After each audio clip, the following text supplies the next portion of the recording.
first visited the US as a Prime Minister, India was the 10th largest economy in the world.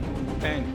Today, India is the 5th largest economy. India remains the fastest growing major economy in the world. सरकार ने rooftop solar की बहुत बड़ी योजना का ऐलान किया है. India is a middle power on its way, according to some specialists, to become a great power, a superpower. India has recently announced plans to enhance solar power in the country, aligned with its broader push for sustainability. Hi everybody, the Modi 3.0 government has made a bold promise to India, and that is a commitment to become the third largest economy in the third term of Narendra Modi. तीसरे term में दुनिया की पहली 3 economies में एक नाम भारत का होगा. हमारे सामने अगले 25 साल का लक्ष्य है. हम भारत को विकसित भारत बनाने वाले. And while most people are extremely excited about it, there is one big problem for India. And because of this one problem, inflation in India is increasing, we are being bullied by America and Europe, and most importantly, our companies are not able to compete in the global market. This problem is the problem of oil dependency. Now, the most straightforward solution to this is obviously renewable energy, which is why the Modi government has tried several policies to boost the Indian solar industry. 1 crore परिवारों को solar rooftop लगाने के लिए सरकार मदद करेगी.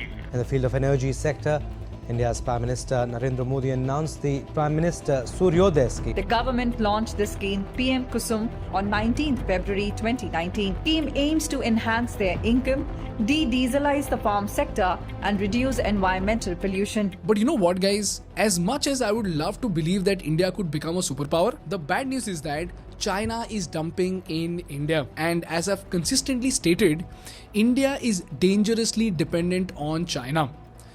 You don't believe me? Look at this chart.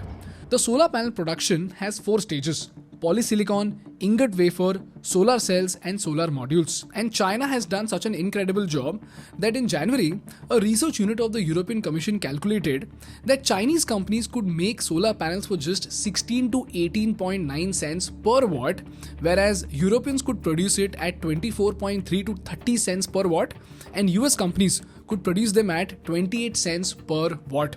So a Chinese module is 50% cheaper than Europe and 65% cheaper than US. This is the reason why not just India, but even US and Europe are dependent on China. But you know what, guys? There is one big piece of good news here. While I was going through my research, I found that there is one Indian company that is finding ways to break this monopoly of China. And if successful, this company could be our Brahmastra to challenge the Chinese dependency. Why? Because if you look at this graph, while Mundra, which is owned by Adani's, it has a capacity of 4 gigawatt. Vikram Solar stands at 3.5 gigawatt, whereas this company alone stands at 13.3 gigawatt. So it has 3 times the capacity as that of the Adani's. Similarly, in FY23, while the revenue growth of Adani's Mundra was minus 12%, Vikram Solar stood at minus 7%, Tata Power stood at minus 19%, whereas this company experienced a positive revenue growth of 136%.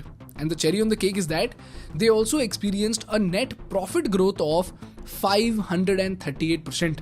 This company is not an Adani or a Reliance or a Tata company, but a company with a unique name called Waaree Energies. Largest manufacturer of solar PV modules, Waaree Renewables.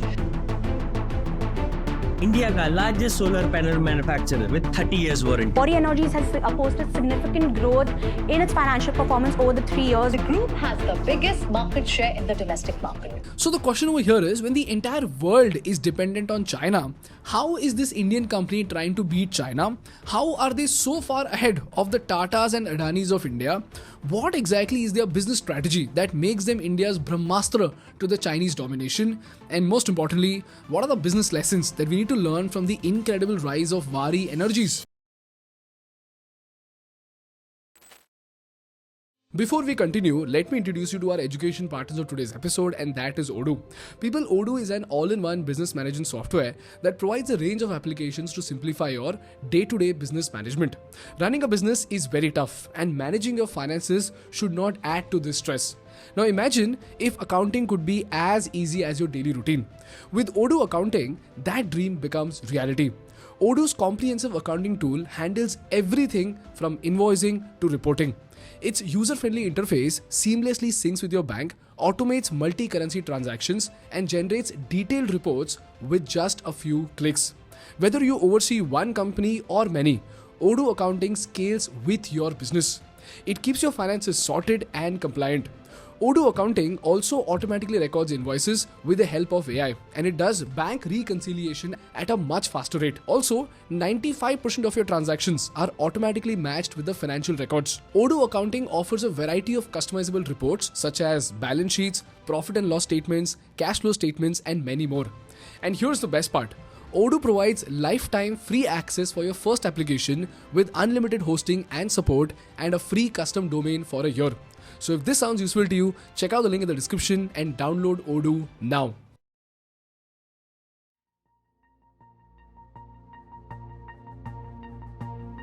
People, to understand the global solar power industry, we first need to understand the solar value chain. So if you look at this chart, the solar value chain starts with silica, which makes up almost 60% of the Earth's crust. So silica is first mined and purified to make polysilicon. This polysilicon is first made into large cylindrical blocks called ingots, and then these ingots are turned into thin discs called wafers. These wafers then undergo processing to be turned into solar cells. And when these cells are framed and assembled together, they make up a solar panel. This solar panel is installed in our houses and industries. And if you look at China, China is the leader in all these stages. And out of the 9 million tons of silicon produced in the world, in 2023, 6.6 million tons were produced only in China. And if you look at where India stands, India only produced 60,000 tons in comparison. Then 83% of the world's polysilicon produced in 2023 was only produced in China. And even when it comes to the rest of the value chain, from ingots to wafers to solar cells and even modules, China controls more than 80% of this entire value chain. Now when it comes to India, we imported 100% of our wafers in 2021 from China because our own production of polysilicon, ingots and wafers was virtually zero. So the question over here is, how is China able to dominate this entire supply chain, and why has no country been able to compete with China? Well, the answer is pretty simple. The Chinese government started subsidizing their manufacturing way back in 2009 itself. And while other countries were busy giving subsidies to buy solar panels, Chinese companies were getting subsidies to manufacture solar panels. So everybody in the world wanted to buy solar panels but not make a solar panel. Whereas the Chinese only wanted to make and sell solar panels. And this is how the Chinese achieved insane economies of scale, because of which today the Chinese are able to produce the cheapest solar panels in the world. Secondly, China practically produces all of the world's equipment for manufacturing solar panels, and the supply of every component of solar panels, from wafers to special glass, all of it comes from China. So because of this, if you look at China's growth in the market share in the global shipment of PV cells, it increased from 5% in 2004 to 90% in 2024. I repeat, from 5% in 2004 to 90% in 2024. And lastly, the low cost of labor and low cost of electricity helped the solar industry of China to grow at an exponential rate. This is how, by entering the market too early, by subsidizing the Chinese companies to manufacture while everybody else was buying, by controlling the manufacturing know-how, and eventually by using cheap labor, China became a monopoly in the solar space of the world. China was one of the first countries to realize the potential of solar panels. China was going all in. Solar energy will be the dominant source of renewable energy by the end of the decade, and the world is dependent on China for the technology. And today, China is growing at such a staggering rate that China's PV module making capacity is increasing at a CAGR of 38%, whereas All other countries combined are growing at just 26%. This is the market domination on which the Chinese companies stand. So the question over here is, when the Chinese have such a strong monopoly, how is Waaree helping India break through this monopoly? Well, here's why, ladies and gentlemen, Waaree Energies is making a bold attempt to protect India from the Chinese influence. Well, the answer to it lies in its efficiency and operations. So let's first start with understanding what exactly does Waaree Energy offer to the market. If you look at Waaree's portfolio, they offer a range of products and services like solar PV modules, inverters, batteries, rooftop solutions to even EPC services or engineering, procurement and construction services. In simple words, whether you are a homeowner, factory owner or a restaurant owner, if you ask Waaree to set up a solar plant for you, Waaree will take care of everything from engineering to purchase to installation end to end. So you don't have to go to different vendors. Waaree alone will help you out end to end. So if this basic understanding is very clear to you, let's understand the business strategies that make Waaree an incredible player in the solar space against the Chinese companies. The first superpower that they are building is their manufacturing capacity. So Waaree Energies realized that on the global stage, there is a premium on capacity creation for two reasons. Number one, when a company increases capacity, the cost of producing solar panels decreases. So as we produce more and more panels, we will get closer to the Chinese prices. Number two, achieving this scale is pretty easy today because the global demand for solar panels is shooting up every single day. So it opens up the gateway to increase your profit. The second superpower that Waaree is building is their supply chain security. For those who don't know, if you look at the market today, Chinese products have been cheaper and they've been trusted by the Indian vendors for a very long time. So Indian PV module manufacturers often prefer buying all their raw materials from China. But if the entire Indian ecosystem is over-reliant on China, it creates a big risk for India. And here's where China's evil dumping strategy comes in. For those who don't know, dumping is when a country deliberately sells its products at a dirt cheap price such that it becomes impossible for the domestic market to survive. For example, if a Chinese company sells solar cells for $4 and an Indian company starts manufacturing at $2 and sells the same product at the same $4, then obviously because this product is made in India, all the Indian companies would buy from the Indian manufacturer, right? But here's where the Chinese would suddenly start selling the same product at just $1.5. And obviously, the Indian company won't be able to sell at $1.5 because it costs them $2 just to manufacture. And this is the reason why it becomes impossible for the Indian companies to make a profit or to even sustain in the market. And because of this, it becomes impossible for the Indian company to match the Chinese prices. So when the Chinese products are available at such dirt cheap price, what will happen? All the Indian clients will switch back to the Chinese supplier. And this Indian company will incur so much losses that eventually it will shut down. But after this company shuts down, the Chinese would again increase the price to $4 so that they can continue to make a profit. This is what you call as dumping. And this is the reason why Waaree is taking a bold step to vertically integrate all the elements of the supply chain in India itself. Which means in the supply chain, they would be producing everything from ingots to wafers to solar cells to even solar modules. So if Waaree ends up building this supply chain for India, it could practically become a monopoly with a huge leverage in the solar supply chain of India. And my sense is that the moment the Modi government senses that India has the capacity to manufacture ingots, they will exponentially increase the import duty on Chinese products. So that way, it would become impossible for the Chinese to enter the Indian market. And whosoever completes this vertical integration, they would go on to become a huge beneficiary of this solar wave of India. This is again why Waaree could be a savior for India. This is a second barrier to entry that Waaree is building. Thirdly, Waaree is building an insane distribution system to reach the remotest corners of India. And to build this distribution, Waaree is using the franchise model to scale all across the country. Today, they have a network of 388 unique franchisees all across the country, which helps them reach even tier 2 and tier 3 cities of India. And lastly, it's the technology. Waaree Energies have the technology which is better than its domestic peers, and in some cases, it is at par or better than its international competitors. For example, nobody in the country has the flexibility in their modules. So if you want to install a solar panel on a low load bearing roof or a dome shaped surface, or even if you want to install a solar panel on a tensile fabric structure, Waaree has the technology that can adapt to any surface where regular panels cannot be installed. So do you realize they are building capacity to achieve economies of scale? They are building supply chain security to cut the Chinese dependence, and most importantly, they are using their franchise network to reach out to customers all across India. These are the three superpowers that Waaree is building for itself. Now the question over here is, Waaree is doing all this, that is fine, but is it even financially viable to be spread across 388 franchisees and have vertical integration without suffering dumping from the Chinese and then make a profit? Well, this is why I got into the DRHP paper of Waaree to understand their financials, and this is what it looks like. The first thing I saw is the interest coverage ratio, as in what is the ability of the company to pay its interest expenses from its profits. In simple words, if your earnings before tax and interest is 1 lakh rupees and your interest expense is 50,000 rupees, then your interest coverage ratio is 2, which means you can pay your interest 2 times over with your earnings. So if the interest coverage ratio is less than 1, then it is considered to be risky. If it is 1, then it is considered to be good. And if it is more than 1, then it is considered to be excellent. And this indicator of interest coverage ratio helps us understand 3 very important things about a company, and they are solvency, financial risk, and debt capacity. So number 1, it tells us whether a company can generate enough earnings to cover its interest payments or not.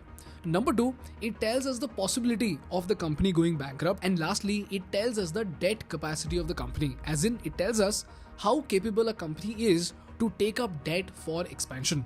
So the more this ratio, the better it is for the company. So the better is their scope of expansion through debt. Now, if you see the interest coverage ratio in the solar industry, while Adani's Mundra Solar has an interest coverage ratio of 4.5, Vikram Solar stands at 1.8, whereas Waaree Energy has an interest coverage ratio of 11 times, which means it is super safe at the moment with respect to its debt, and it has a very high debt capacity to expand further. Secondly, if you look at the revenue and profitability, like I mentioned in the intro, in FY23, while the revenue growth of Adani's Mundra Solar was -12%, Vikram Solar stood at -7%, Tata Power stood at -19%, whereas Waaree Energies not only saw a positive revenue growth, it stood at a massive 136% revenue growth.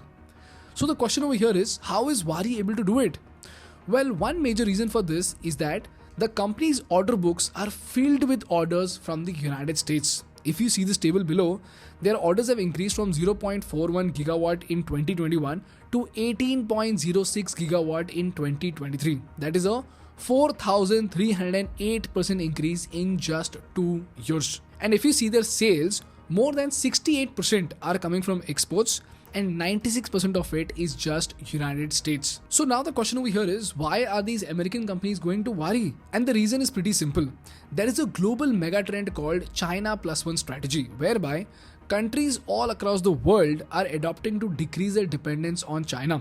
So US companies are decreasing their imports from China and they're increasing their imports from other countries, especially India. So this mega trend is helping the solar manufacturers in India, and Waaree just happens to be a beneficiary of it. And lastly, we saw their return on capital employed, and this indicator for Waaree stands out as well. For those who don't know, ROCE is nothing but for every 100 rupee that a company invests, how much profit does it generate? So if your company invests 10,000 rupees and generates a revenue of 12,000 rupees, your net profit is 2,000 rupees.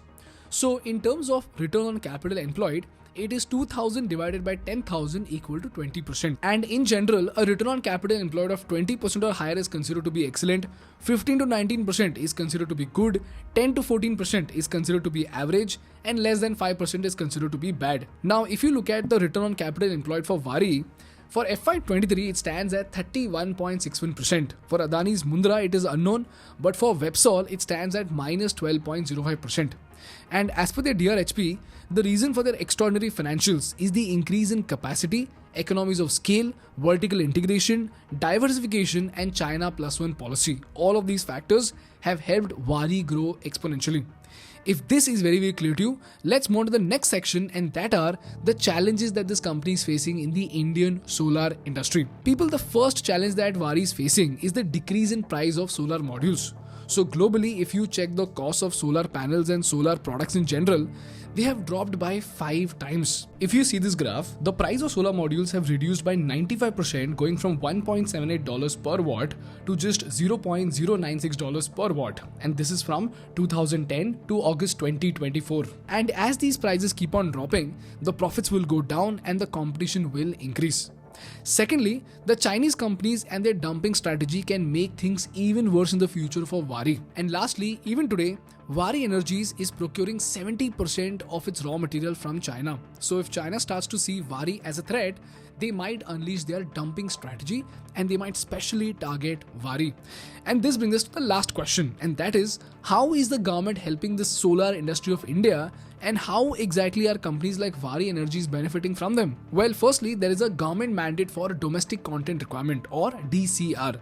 Long story short, so if you want to build a huge solar powered charger for your entire school and you try to get a grant from the government will want you to use parts for the charger that are built in India itself. Secondly, the government is giving away something called performance linked incentive schemes, the link to which I'll put out in the description. And lastly, the government is protecting domestic producers by imposing a heavy import duty of 40% on solar modules and 25% on solar cells. This is what the government is doing to make sure that Indian supply of solar components sustains. And when it comes to demand creation, as we saw in our rooftop episode, the government is giving away a subsidy of 78,000 rupees on solar panels costing 1.8 lakh rupees. And the government is aiming that 1 crore Indian households will buy solar panels and contribute to the Indian solar dream. So if the government is able to fulfill this target of 50% energy needs from renewable sources, it will be a dream run for the solar companies of India. And I'm just praying with all my heart that companies like Waaree, Vikram Solar and Adani Solar go on to become market leaders of the world.